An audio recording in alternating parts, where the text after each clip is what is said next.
Hi, this is Plague Warrior with another comic review. Before we get to it, I just would like to say if you would please go check out my free comic online at ZionComics.com. The name of the comic is Forerunners. But let's get down to it.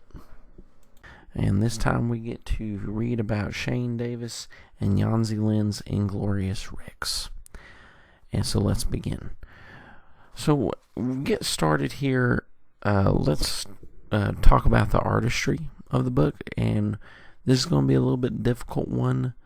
I'm starting to rethink how I do my reviews of splitting it between artistry and entertainment, just because artistry is also a combination of art and writing, and so it's almost three different qualities there in the book. And the reason why this book makes me reconsider that is that the artwork is top notch. If I was grading 1 out of 5 on the artwork alone, I would give it a 4.5. If I had to do decimals, if I could do decimals, I'd give it a 4.5. Just because Shane Davis is bringing his A game with this. Giant monsters in the comic books are called Rexes, and humans pilot them, and they have huge knockout brawls. That's essentially the backbone of the story. And these Rexes are huge, monstrous, evil-looking. They look like some type of thing spit out of the pits of hell. And it's interesting to see. There are some moments, though, where they're trying to make them look funny or ditzy, which is kind of nice. But when they get in the ring and they start fighting, they're truly vicious creatures. And you can see a bit of a personality coming out of a couple of the Rexes. And the main Rex for the main character,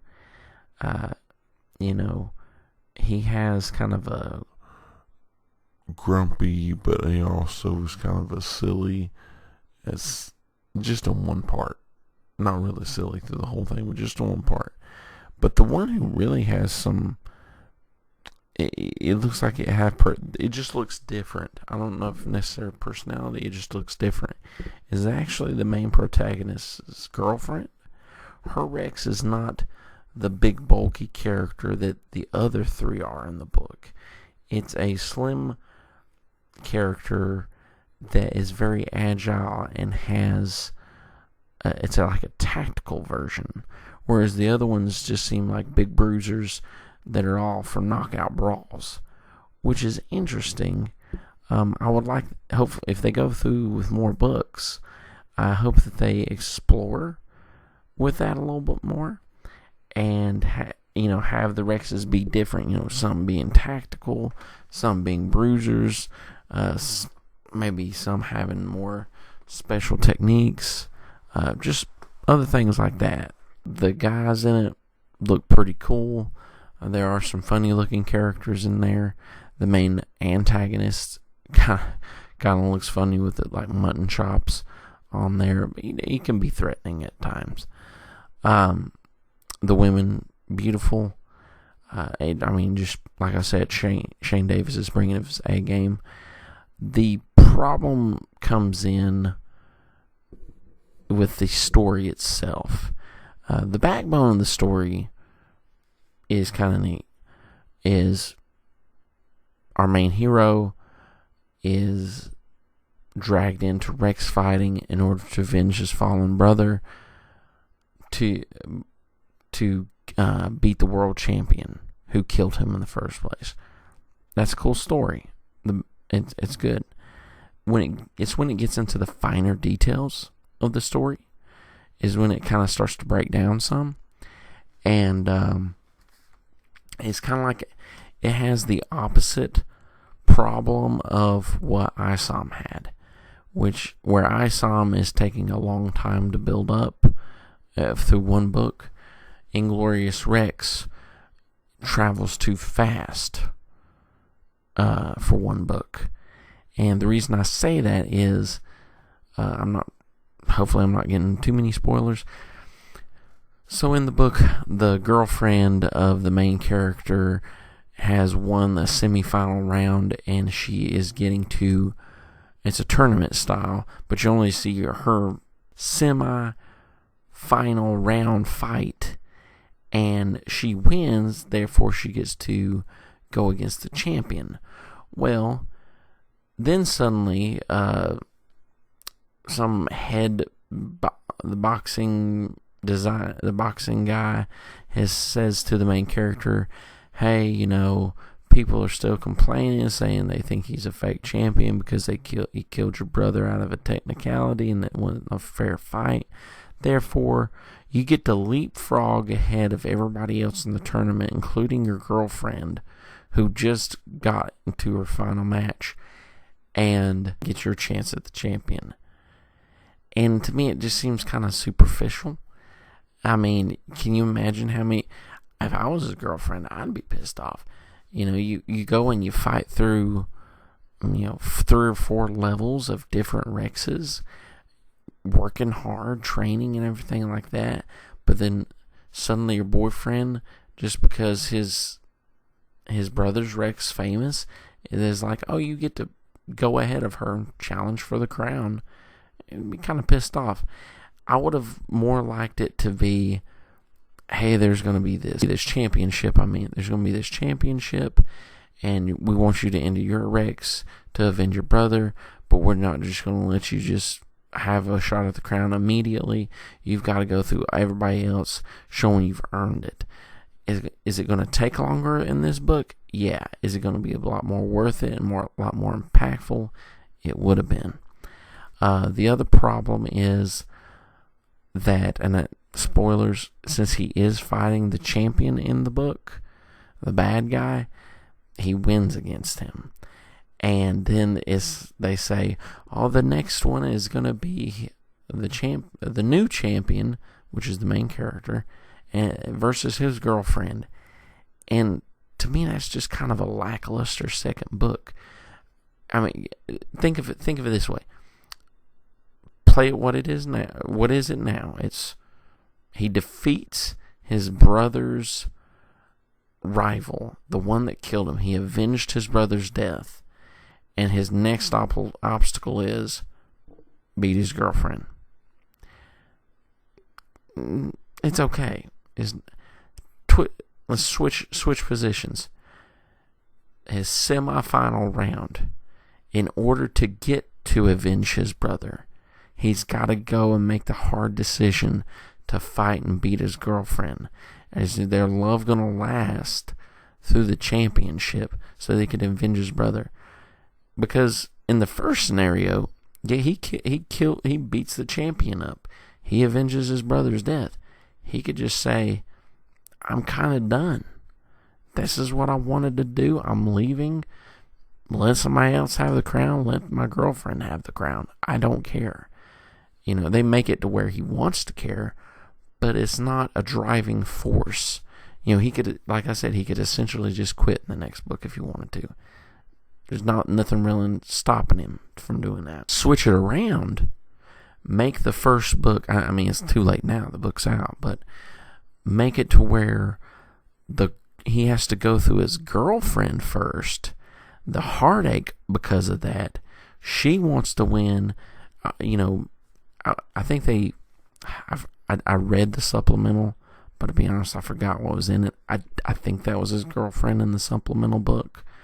But if they would have fleshed her out more, the reason why she wants to win, the reason why he wants to win, to avenge his brother, having them clash and fight about it, and their love on the line as well, that'd have been a very emotionally impactful book.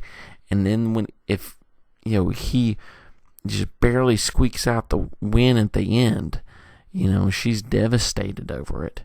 It would have been very beautiful. And then maybe they can kind of like, they would have consoled each other, or whatever you want to call it, and got back together near the end. And she's like okay with him winning.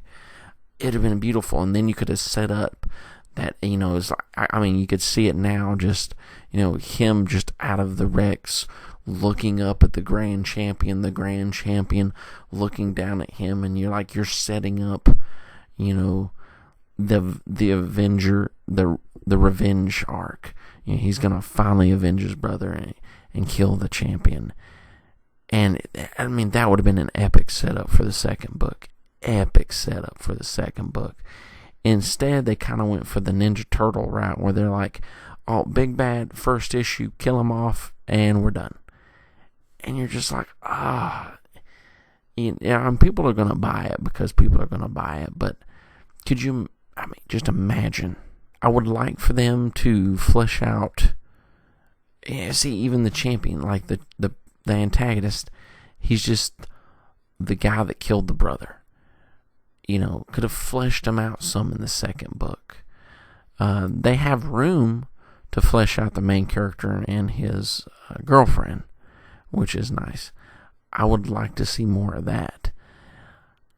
I would have liked to see like the training montage, some more of that, because it's like they give a hint of like, I'm sorry, I don't want to give away the whole book. There's a hint of something weird going on, but it's only mentioned for a split second. So you're like, are they going to keep going with this in the second book? Or is this just a one-off type thing? And it would have been interesting if, I hate to be like if they did it my way, but if they had done it the way I was thinking of, they could have had like little moments like that appear in other fights, and then he's kind of wondering what's going on, and then maybe in the very end fight like they had here, it happened. You gotta plant the seed first. I just watched a video on it, and to be honest, I can't remember it, but it's, if you have what it was is that there's a Russian novelist, whatever his name is, I can't remember, says if you have a gun in Act 1, the gun has to be fired in Act 3. But you have to have both scenes. You can't just have a gun in Act 1 and it never be used, but you also can't have the gun in Act 3 and not be seen in Act 1 and say, where'd the gun come from? And I feel like that's kind of what we got with the surprise thing about Rex 232 is the main character's Rex. There's like a little thing in there. If you read the book, I think you'll get what I'm talking about. It's like he used the gun in Act 3, but didn't plan it in Act 1 first, and so it's just kind of like, okay, what's that going to be about? Like, what's going to happen with that? Why did this even happen? You kind of maybe could guess at why it happens. Another thing, I feel like I'm complaining about the book a lot. The book is very you can enjoy the book a lot. It's just that if there would have had major tweaks, if there had been some tweaks in this book, it could have been made a 10 out of 10 book. This could have been a masterpiece. I mean, the backbone is there. It's a novel idea. Love the idea. It's the fine tuning that could have got this as like a 10 out of 10 book.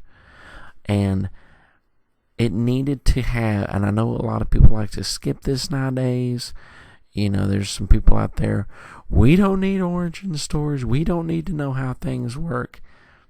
Yeah, you do. Does it need to take up the arc of an entire first book? No. But you need at least 3 pages to be like, hey, Rex fighting's been around for, number of odd years, and what it is people are cloned from, or the monsters are cloned from people and grown in tubes and blah, blah, blah, and then they go and they fight each other for a crown to see who saves the city outside of the city. Something like, see who saves the city. Yeah, something like that. You need to have that, so I'm like, okay, this is why they do that. This is why they're in this world. That's why we follow R2-D2 and C-3PO in Star Wars, because they're just as ignorant as we are in this world, in that world. So we needed, and the main character could have been really good because he wasn't a Rex fighter. It was his brother. Now, he watched his brother, sure, but he could have guided us through the journey, and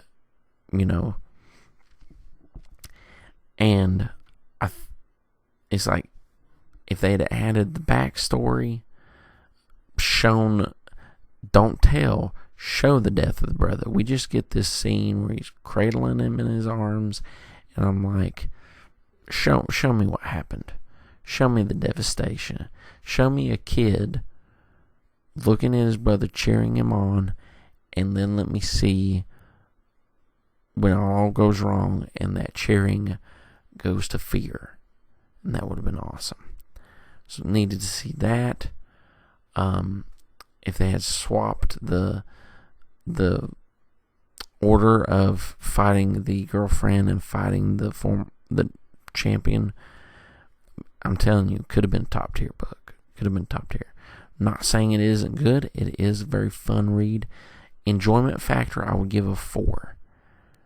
Actually, if it was just art alone, I'd give it another 4. But because the writing and the sequence of events, I have to kind of knock it back to a 3. So I do give it a 7 out of 10. Strongly recommended read. This is something that, and that has a twist ending too, by the way. Hope I'm not giving too much away. Twist ending is interesting. Want to see where that goes to. Kind of reminds me of something like Soylent Green or Planet of the Apes. So, interesting concept. But I could see this book getting better. Like, fine-tune it. This book could get better and better. And I hope it does. But thank you for listening. Hope you enjoyed this review. And don't forget to like and subscribe.